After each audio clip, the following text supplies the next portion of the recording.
Admiral Zixthak of the hegemony gazed through the viewport of his flagship, studying the blue marble that hung in the void before him. Earth. The third invasion fleet had been decimated just like the previous two, and now the Galactic Council demanded answers. Admiral, his aide, Commander Velmore, approached with visible apprehension. The preliminary reports are concerning. Zixthak's four eyes narrowed. The first fleet had been confident. Humans were a young species, barely 3 centuries into spaceflight. Their technology was primitive compared to the hegemony's millennia of advancement. The second fleet had been cautious but still overwhelming in numbers. Both had met the same fate, complete annihilation at the hands of what the humans called cities. "Show me," Zixthak commanded. The holographic display materialized between them, showing the tactical breakdown of the latest assault. The hegemony had deployed their most advanced siege engines against the human settlements, expecting the usual capitulation that followed the destruction of a species' urban centers. Instead, they had encountered something unprecedented in galactic warfare. The humans had turned their cities into fortresses. "Look at this." Velmore highlighted a section of the display.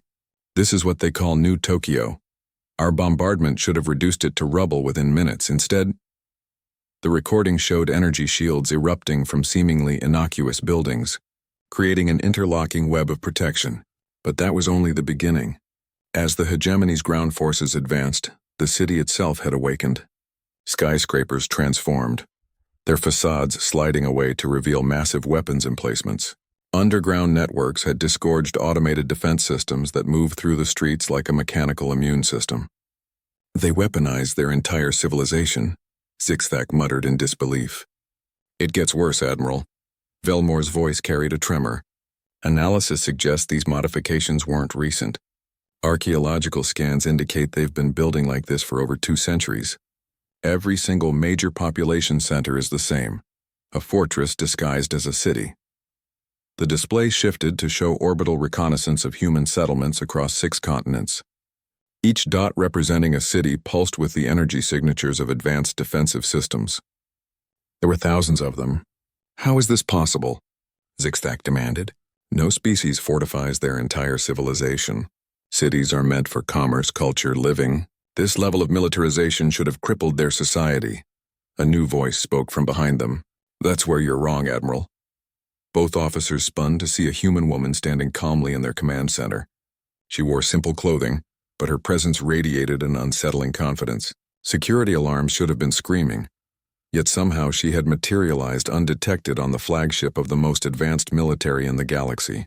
"I am Dr. Sarah Chen, representing the Terran Defense Coordination Council," she said with a slight smile. "I thought it was time we had a proper conversation." Zixthak's hand moved to his weapon, but the human raised a single finger. "I wouldn't. Your ship's weapons systems are currently offline. Temporarily, of course. We're not unreasonable." "Impossible," Velmore hissed.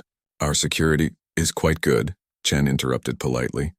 "But you're operating under a fundamental misunderstanding about human civilization. You see our cities as targets, but that's not what they are.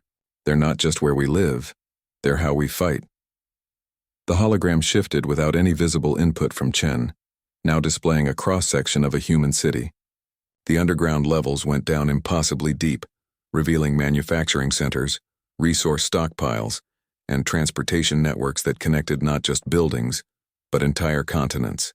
"Every human child grows up understanding that our cities are our shields and our swords," Chen continued conversationally. "We learned early in our development that the universe might not be friendly. So we prepared. Every apartment building is a bunker. Every subway system is a logistics network. Every park conceals defensive installations. Our entire species lives inside the most sophisticated military installation ever conceived." Zixthak stared at the display. The human cities weren't just fortified, they were single, massive organisms of war. The civilians weren't separate from the military. They were the military. Every citizen was a defender, every street a firing lane, every building a fortress. "But your culture," he said weakly. "Your art, your commerce, your families, how do you live like this without becoming monsters?" Chen's smile softened. "The same way flowers grow in a greenhouse, Admiral. We built these walls not to cage ourselves, but to protect what we love. Inside our cities, human civilization flourishes precisely because we never have to fear external threats. Our children play in parks that could withstand orbital bombardment. Our artists create knowing their works will endure any storm. Our families gather for dinner in homes that are also pillboxes, and somehow that makes the dinner taste sweeter. The implications crashed over Zixthack like a wave. This wasn't just a military defeat.